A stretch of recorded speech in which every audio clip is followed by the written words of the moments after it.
भारत के इतिहास के अनुसार प्राचीन समय में भारत देश में अनगिनत राजाओं महाराजाओं का शासन था। देश में राजाओं की हुकूमत चलती थी। हालांकि भारतीय इतिहास में केवल राजाओं के बारे में ही नहीं बल्कि रानियों के बारे में भी काफी कुछ सुनने को मिलता है। लेकिन क्या आप जानते हैं कि पुराने जमाने में आखिर क्यों राजा महाराजा एक से ज्यादा शादियां करते थे? 21वीं सदी में जहां एक शादी करके भी गुजारा करना मुश्किल हो जाता है, वहीं पुराने जमाने में ये राजा महाराजा एक नहीं बल्कि दो दो चार चार शादियां किया करते थे। अगर आज के जमाने में कई शादियां करने की बात की जाए तो सुनने में तो अच्छा लगेगा, लेकिन उन शादियों को निभाना शायद गंगा में जौ बोने के समान होगा। अगर यही बात किसी शादीशुदा आदमी से कही जाए तो वह बोलेगा, भाई यहाँ एक नहीं संभल रही और तुम और करने की बात कह रहे हो। जबकि लगभग हर मर्द की इच्छा होती है कि वह कई अलग अलग लड़कियों के साथ शादी करे, लेकिन वास्तव में यह नामुमकिन है। लेकिन पुराने जमाने में राजा महाराजा ऐसा किया करते थे। कभी कभी हमें पढ़ने को भी मिल जाता है कि किसी राजा की हफ्ते के दिनों के हिसाब से रानियां हुआ करती थी। राजा हफ्ते के हर दिन अलग रानियों के साथ समय बिताया करते थे। आखिर ऐसा क्या कारण था कि राजा महाराजा एक से ज्यादा शादियां किया करते थे? क्या आज के जमाने की तरह उन्हें अपनी पत्नियों से डर नहीं लगता था? तो आइए जानते हैं उसके कई कारण जिसके लिए वो करते थे कई कई शादियां।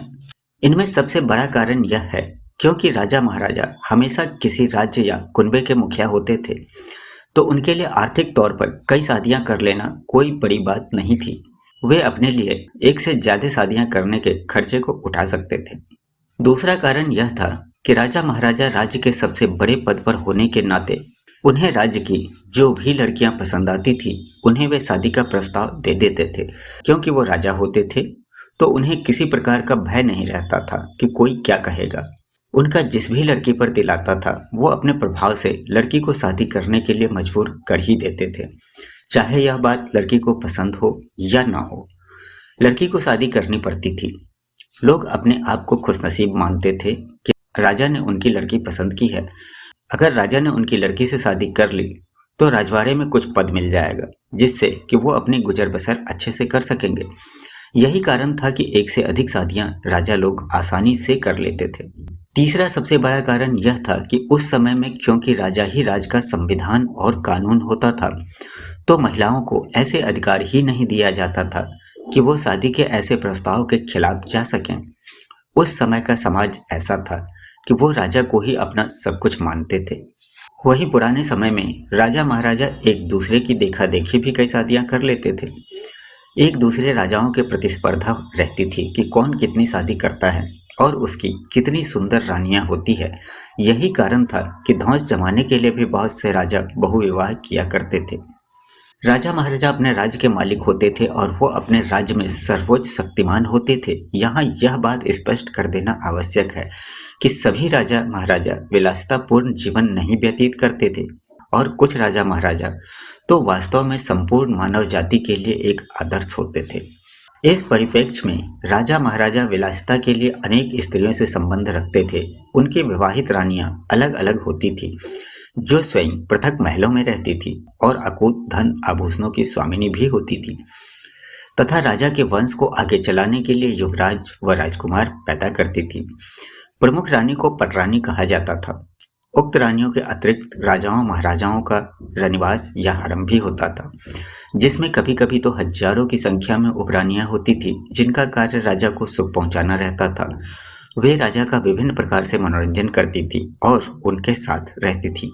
सभ्य और शालीन राजा महाराजा तो मात्र बड़े बड़े रनिवास रखते थे, किंतु कुछ राजा तो युद्ध जीतने के पश्चात पराजय राज्य के राज परिवार की सभी स्त्रियां जैसे राजकुमारियों व रानियों के साथ भी संबंध स्थापित कर लेते थे।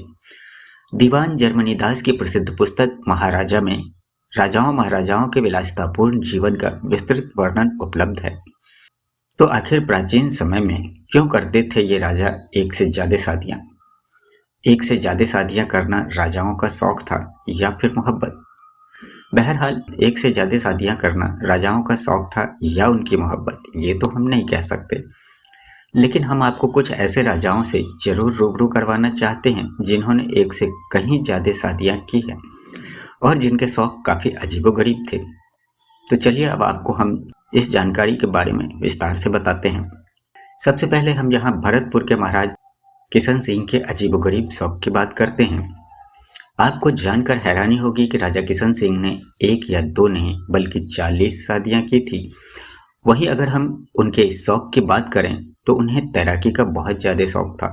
बता दें कि महाराजा ने अपने शौक को पूरा करने के लिए गुलाबी संगमरमर वाली एक झील बनवा ली थी। केवल इतना ही नहीं, इसके अलावा इस झील में उतरने के लिए चंदन की लकड़ियों वाली सीढ़ियां भी थी। गौरतलब है कि यहाँ चंदन की 20 सीढ़ियां कुछ इस प्रकार बनी हुई थी जिस पर दो व्यक्ति आराम से खड़े हो सकते थे। ऐसे में राजा किशन सिंह की पत्नियां निर्वस्त्र होकर उनका स्वागत करने के लिए हाथ में मोमबत्ती लेकर वहां खड़ी रहती थी और इस दौरान रोशनी आने के बाकी सभी साधनों को बंद कर दिया जाता था। फिर जिस रानी की मोमबत्ती आखिर तक जलती रहती थी, राजा किशन सिंह उसी रानी के साथ रात्रि का समय बिताते थे। इसके बाद हम राजा फिरोज शाह तुगलक की बात करते हैं। राजा फिरोज शाह ने प्रेमिका से मिलने के लिए बनवाया था गुजरी महल। बता दें कि ये बात उस समय की है जब फिरोज शाह तुगलक महाराज नहीं थे, बल्कि वह केवल एक राजकुमार थे। इन्हें शिकार का काफी शौक था और तब जंगलों के बीच एक ऐसी जगह थी जहां अपने परिजनों के साथ केवल कुछ लोग रहते थे। तब गुजरी नाम की एक महिला वहां रोज दूध बेचने के लिए जाती थी और दूध बेचकर ही धन कमाती थी। इसी जगह पर फिरोज शाह की मुलाकात गुजरी से हुई थी।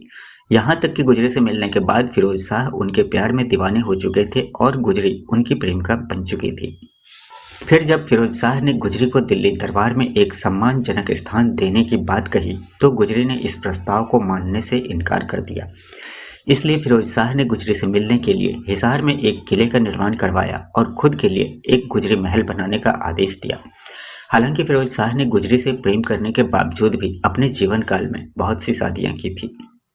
इसी कड़ी में अब हम बात करते हैं पटियाला के महाराज भूपेंद्र सिंह की, जिनके एक नहीं दो नहीं बल्कि 88 बच्चे थे और उनके हरम में भी कई रानियां मौजूद रहती थी। आपको जानकर हैरानी होगी कि राजा भूपेंद्र सिंह साल में एक बार निर्वस्त्र होकर हरम में जाकर परेड जरूर करते थे ताकि उनकी पत्नियों को यकीन हो सके कि वो जिंदा और स्वस्थ हैं। और अब अगर हम मुगल बादशाह शाहजहां की बात करें तो इनके किस्से और कहानियों के बारे में तो आप सब बखूबी जानते ही होंगे।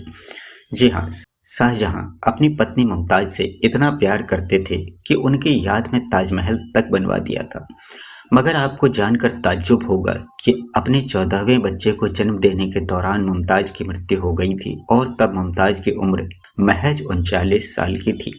यहाँ गौर करने वाली बात यह है कि शाहजहां अपनी पत्नी मुमताज से इतना प्यार करते थे कि उन्हें मुमताज के अलावा अपनी किसी दूसरी पत्नी से बच्चे नहीं पैदा किए।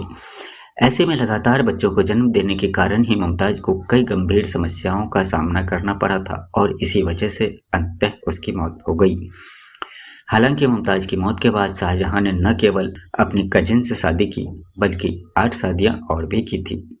बहरहाल राजा महाराजा पुराने जमाने में आखिर क्यों इतनी शादियां करती थी, इसका जवाब तो आप सबको मिल ही गया होगा। शायद इसलिए क्योंकि उन्हें अपने हरम में एक से ज्यादा रानियां रखने का शौक था और जिस राजा के जितनी रानियां होती थी उसकी ताकत उतनी ही ज्यादा मजबूत मानी जाती थी। इसके अलावा ऐसा भी कहा जाता है कि जिस राजा की जितनी रानियां जितनी पत्नियां होती थी उसके पुरुषत्व का लोहा उतना ही ज्यादा माना जाता था। तो चलिए, यहाँ तक तो हमने आपको बताया, पर अब बारी है आपकी। प्राचीन समय में एक से ज्यादा शादियां करना राजाओं का शौक था या फिर मोहब्बत? राजाओं के इस शौक के बारे में आपकी क्या राय है, ये हमें कमेंट करके जरूर बताइएगा।